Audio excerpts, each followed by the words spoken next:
What do you feel is your purpose right now? I mean, here you are, and it's remarkable to me. I had never even heard of you, Suzanne, until a friend who introduced us said, Tami, you should have Suzanne on Insights at the Edge. And the answer was yes when I looked at your work. This person is amazing. What she's doing is amazing, but it was under the radar.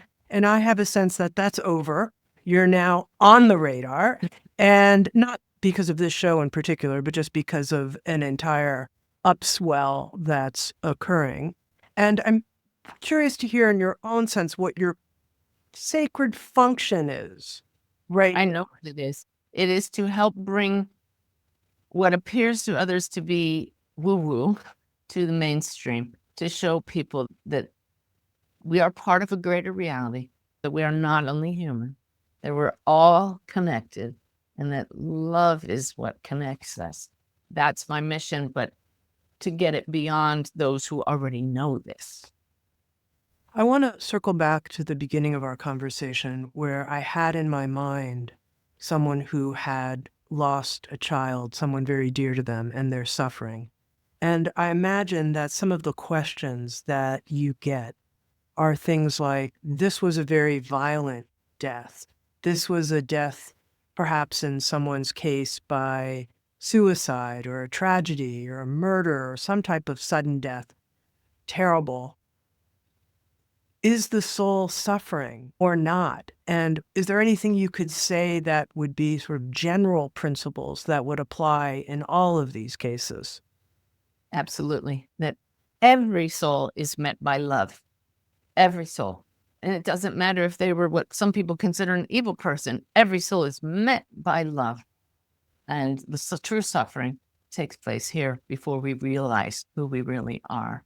I have brought through so many souls who completed suicide. I've brought through, happily, not too many who were murdered, but an awful lot of tragic passings.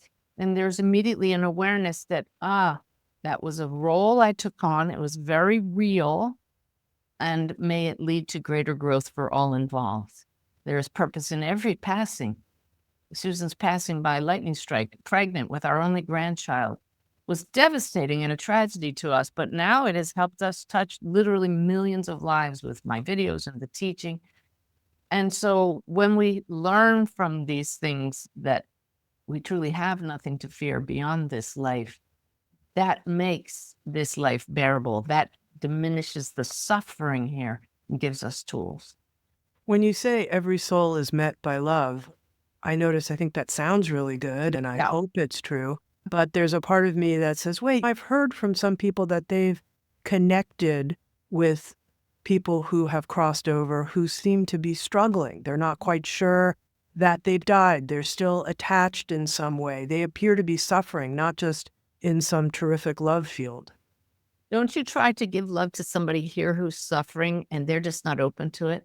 And no matter how much you try, they're just not ready to make that choice. Well, that happens across the veil to some souls who cling to the story, even though there may be some beautiful, loving beings right here saying, look around you now. Notice where you are.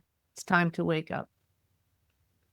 So what you're saying is someone could be suffering in the quote-unquote everlife, even though they're surrounded by loving beings.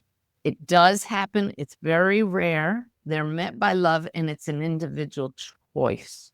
So the reason I haven't had the personal experience of anyone suffering is because if they're coming through to me, they are awake. I'm not sure I understand that. Okay. Would people come to you in all kinds of situations? If you're functioning as a medium for someone, aren't you going to find all kinds of Well, my connections are two-way interactive with the spirits. We are conversing, we're talking. I'm not just sensing into, oh, there's a loved one and they're suffering. I haven't gotten that because that's not my role. I'm an intermediary. There are some people who train in helping souls who have not yet realized they have passed. That's not my work, so I haven't had that experience. I've heard you describe what's happening for us as humans as Earth School, and I think a lot of us relate to that. Do you feel that it continues to be a type of school even when we're not incarnated? It's still an educational frame, if you will? I do, because as the guides have shown me over and over, the trajectory is ever onward, ever upward, like an opening spiral. I would like to qualify that my version of Earth School is not like, oh, sit there and learn your lessons, even if it's the hard way, but more like creative art school, music school. We come here to create and evolve through our creations, through our choices. So it's not punishment to be in this school. We made a choice to come here for this experience. And across the veil, absolutely, the soul continues to expand through the story if it chooses, if it serves the greater good to hang on to that story. Suzanne, here as we end, I wonder if Sanaya would come forward one final time and offer our listeners some kind of blessing for their life. Okay. We'll just totally just let them speak. All right. Tell us who's speaking as well. Okay, we'll see. Okay, they're saying they're going to speak as the collective, so that's what they do often, and they'll say we instead of I. What message do you have for everyone? The greatest blessing you can come to know is that you are not alone, that you are part of the same kind of collective as we are, for you cannot be separated from your source. But even in saying the word your, that separates you from the all. Come to embrace the paradox of being both human and a soul. And then you will be more able to dance as the beautiful light that you are. The challenge for most humans is feeling less than, feeling incomplete. And you will feel this incompleteness as long as you identify with the story of you. But as you learn that you are both the story and the shining light, then you can live as both as often as you remain awake and aware. This is the challenge. And immersing yourself in energy such as this helps you to entrain to the higher energy that is your birthright, allows you to embody more of this higher energy. And then you will no longer suffer by dragging yourself through the mud and muck of being only human. The spiritual path is not about creating a better you. You are not a victim. Here is the message that most do not understand. At the level of the soul, you are already whole and complete.